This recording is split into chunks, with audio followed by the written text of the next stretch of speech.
This is Arise News from Abuja, Nigeria. You're watching This Day live with me, Charles Aniegolu. Now let's take a look at some of the stories making the headlines in some of the world's leading national newspapers this Friday morning with our news analyst, John Fashanu. Hello, John. This Day newspaper, first woman to build a private theatre in Lagos. How brilliant is that? Well, I think that's actually very unusual. Bolani Austin Peters. I mean, it's not a new name. She's a well-known lady. She was a lawyer before. She has now built the first private theatre to be built in Nigeria. It actually hosts nearly 400 people. That's a first for a lady. So it'll have musicals, shows, plays, the theatre, you name it.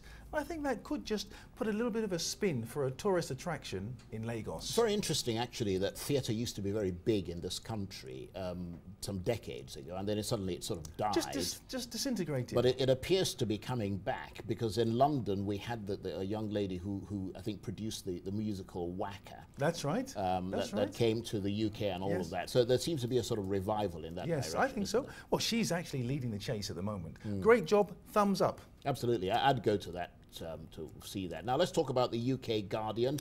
Metropolitan Police planning to cut funds for black police officers. Now that's, you know, it's a little bit confusing. It is confusing. Stifling critics with a plan to cut funds for black officers? I'm not quite sure I understand what that means. Because, I mean, all officers are treated the same. Why are they cutting stuff for people? How are they, Charles, going to single them out?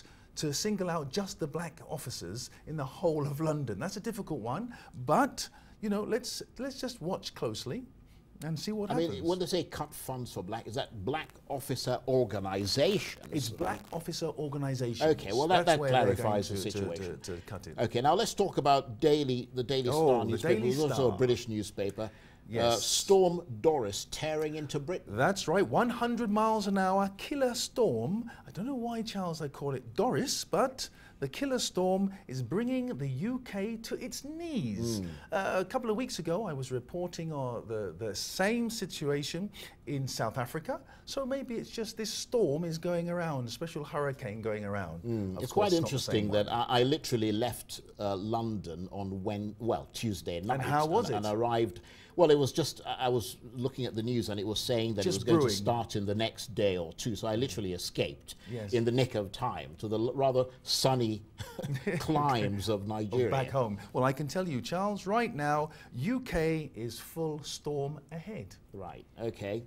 John, thank you very much indeed. John Fashanu, our news analyst there.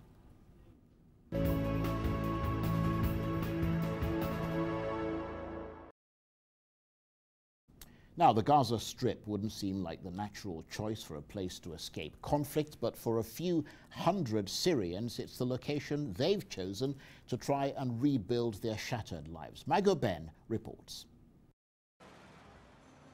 In the Nusayrat refugee camp south of Gaza City, this restaurant promises to serve a taste of Aleppo. Anas takes pride in preparing traditional Syrian food. After his restaurant in Aleppo was destroyed by bombing, he fled to Egypt and then slipped into the Gaza Strip through a tunnel in 2013. This restaurant is identical to the one he left behind. Of course, because of the cultural differences, the food is different, and sometimes we enjoy tasting other types of food, especially Arab and Syrian cuisine. Syrian dishes are renowned for being delicious. Despite Anas' success, daily life is harsh for Syrian refugees in Gaza. Since his arrival, he has witnessed 2 Israeli offensives against the Islamist movement Hamas, which governs the Palestinian enclave. Life in Gaza is difficult. There's an economic blockade and life is exceptionally expensive. For instance, because of the blockade, I can't leave the Gaza Strip because I'm Syrian. My passport has expired, it's no longer possible to use the tunnels, and I can't go through the checkpoints. These things really affect our morale. Unemployment is endemic in the small territory ravaged by 3 wars since 2008. More than 3/4 of Gaza's population are registered as refugees with the United Nations.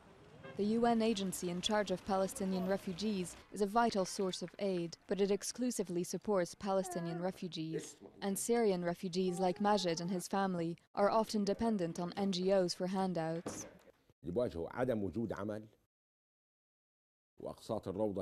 There are no jobs, and I need to pay for my children's school, and my wife needs eye surgery, which I can't afford because it's too expensive.